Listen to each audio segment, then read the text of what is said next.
Okay, good morning guys. This is Slope, the sequel to our first video that I didn't quite finish up. So if you've printed the notes, that's great. If not, follow along and still grab a piece of paper and write things down as I go. Pause the video, do the check your understanding questions so that you know that you have figured out what's going on here.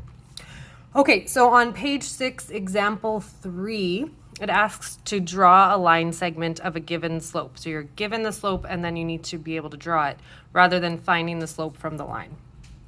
So if I have my 4-quadrant graph, and I think, add these onto your notes in the end because this gets a little annoying. But you're just following the rise and the run. Okay, so remember the top number is the rise. So if I just ask for any line like this, it doesn't matter where you start. I can start over here. And let's say my rise is 7, 1, 2, 3, 4, 5, 6, 7. And my run is 5, 1, 2, 3, 4, 5. So I can connect those dots. And now I have a line with the slope 7 over 5.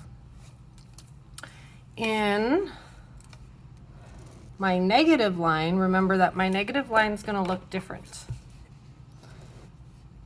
The negative line has to be going down and to the right. So at home for drawing graphs, in class I would provide you with a ton of graph paper. I'll post some PDFs of graph paper so that you don't have to do this all the time. If you have a printer, you can do that.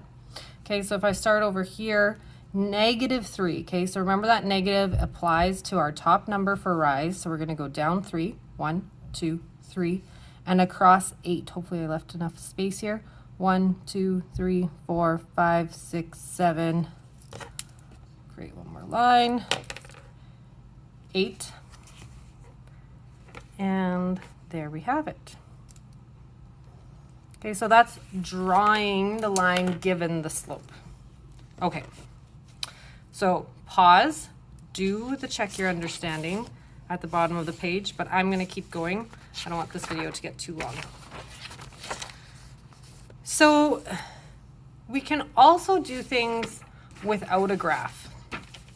So we can mathematically find out the slope just by a quick formula. So it says determine the slope of the line that passes through this point and this point. Okay, so in your quadrant at -5, -3, there's a point over here, and then in this quadrant over here, we go 2 and up 1, and we connect the line, and there we have the slope. But we can find out the slope using the slope formula. Okay, so the slope formula, for whatever reason in math, slope is indicated by a small m.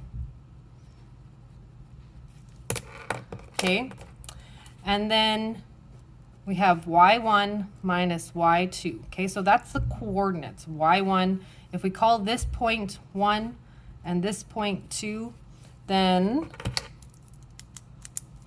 this coordinate here is y1, and this coordinate over here is y2. So y1 over subtract y2 divided by x1 subtract x2.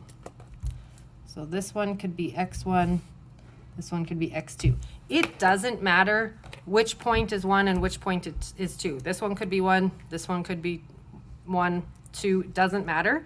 So don't get caught up in that. Just the big thing to be consistent with is if this point is number 1, then make sure this is x1 and this is y1. Okay, they go in the first spot, and that the 2, whatever you chose for point 2, goes in as y2 and x2.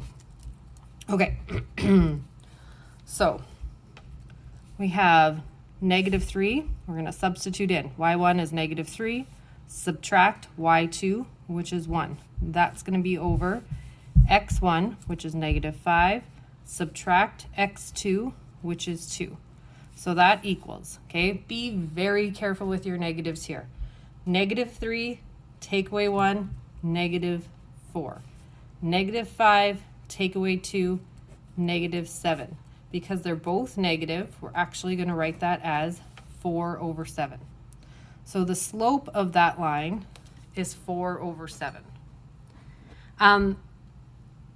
If you need to,